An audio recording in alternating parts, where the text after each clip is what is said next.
ఓం నమో వెంకటేశాయ. తిరుపతిలోని శ్రీ వెంకటేశ్వర వేద విశ్వవిద్యాలయం సమర్పిస్తున్నటువంటి భారతీయ విజ్ఞానధారకు స్వాగతం. ఇప్పుడు మనం ఏ ఏ ప్రాంతంలో నివసించేటువంటి జనులు ఎటువంటి ఆహారాన్ని ఏ క్రమంలో తినాలి అన్నటువంటి ఈ పాకశాస్త్ర నియమాలను కొన్నింటిని తెలుసుకుందాం. సాధారణంగా మనకు భారతదేశం సమశీతోష్ణ మండలం. భారతేతర దేశాలు అత్యుష్ణ దేశాలు కావచ్చు, లేదా అతి శీతల దేశాలు కావచ్చు, ఇలా ఉంటాయి. అయితే భారతదేశంలో కూడా ఉత్తర భారతదేశంలో ఒక విధమైనటువంటి వాతావరణం ఉంటుంది, మధ్య భారతంలో ఒక రకమైనటువంటి వాతావరణం ఉంటుంది, దక్షిణ భారతంలో ఒక విధమైనటువంటి వాతావరణం ఉంటుంది. మనం ఉన్న వాతావరణాన్ని బట్టి మనం తినేటువంటి ఆహార క్రమం కూడా ఉండాలి అని చెప్తున్నారు.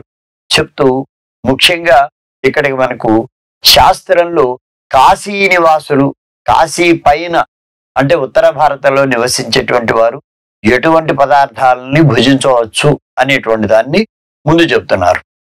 అక్కడ చెప్తూ కాశ్యాదివాసిన ప్రథమం సవ్యంజనాం కృతపూర్వాం రోటికాం భుంజతే తతో మృదుల సూపాదికం బోధనం భుంజతే అంతే పునః ద్రవాసిన భోజనాంతే దధిదుగ్ధ తక్రాది భుంజతే అని చెప్పారు. కాశీ మొదలైన ఉత్తర భారతదేశపు ప్రాంతాలలో నివసించేటువంటి వారు ముందుగా రోటికని తినాలట, అంటే రొట్టెలను తినాలన్నమాట.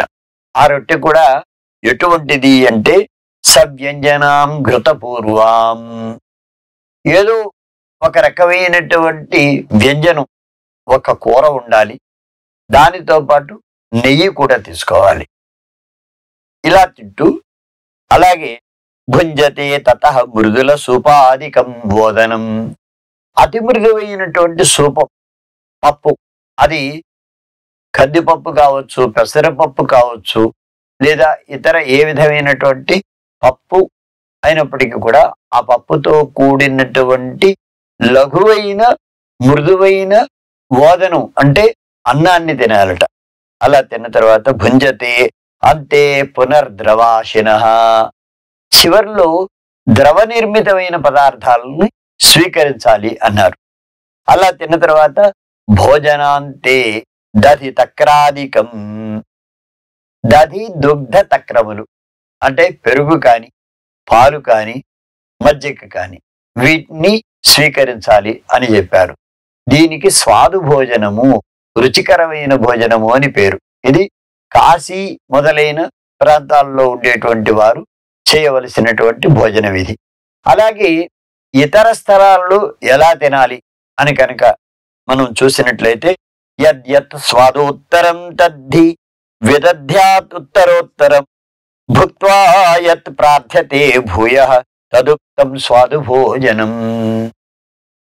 పదార్థాలన్నింటిలో కూడా మంచి రుచి ఉంటుంది. అయితే ఈ పదార్థం కంటే ఇందులో రుచి ఎక్కువ, ఈ పదార్థం కంటే ఇందులో రుచి ఎక్కువ, దానికంటే ఇందులో రుచి ఎక్కువ అని రుచులలో తేడాలు ఉంటాయి. కనుక అతి రుచికరమైన భోజనం ఎప్పుడు చివర్లో చేయాలట. రుచి తక్కువగా ఉండేటువంటివి ముందు తినాలి. అందుకని యద్యత్ స్వాదోత్తరం తద్ధి విదధ్యాత్ ఉత్తరోత్తరం, దేనికంటే ఏది ఎక్కువ రుచికరమో దానిని ఉత్తరోత్తరంగా తర్వాత తినాలి అని చెప్తున్నారు. చెబుతూ భుక్త్వా యత్ ప్రార్థ్యతే భూయః తదుక్తం స్వాదు భోజనం, తిన్న తర్వాత మళ్ళీ అడిగి వేయించుకుని తినేటువంటి పదార్థములు ఏవైతే ఉన్నాయో వాటిని తినడం అనేటువంటిది స్వాదు భోజనము అని చెప్తారట. స్వాద్వన్నస్య గుణమాహ అంటే స్వాదు అయినటువంటి రుచికరమైనటువంటి అన్నం అంటే ఏమిటి, దాని గుణాలు ఏమిటి అంటే ఈ విధంగా చెప్తున్నారు అన్నమాట. సౌమనస్యం బలం పుష్టిం ఉత్సాహం రసనాసుఖం స్వాదు సంజనయత్యన్నం అస్వాదుజ విపర్యయం అని చెప్పారు. స్వాద్వన్నం అంటే రుచికరమైనటువంటి ఆహారం, సౌమనస్యం మనస్సుని చక్కగా విశదపరుస్తుందట, ఎవరికి ఏ విధమైన ఇబ్బందిని కలుగజేయదన్నమాట. దాంతో పాటు బలాన్ని కూడా ఇస్తుంది. అదేవిధంగా పుష్టిం, శరీరానికి మంచి పుష్టినిస్తుంది.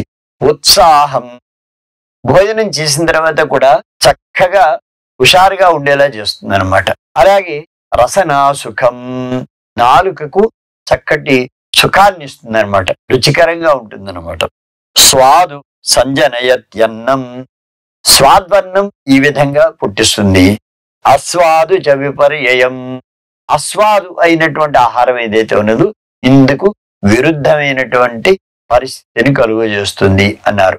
కనుక చక్కని ఆహారం మనం తీసుకోవాలి అనేటువంటిది సారాంశం అన్నమాట.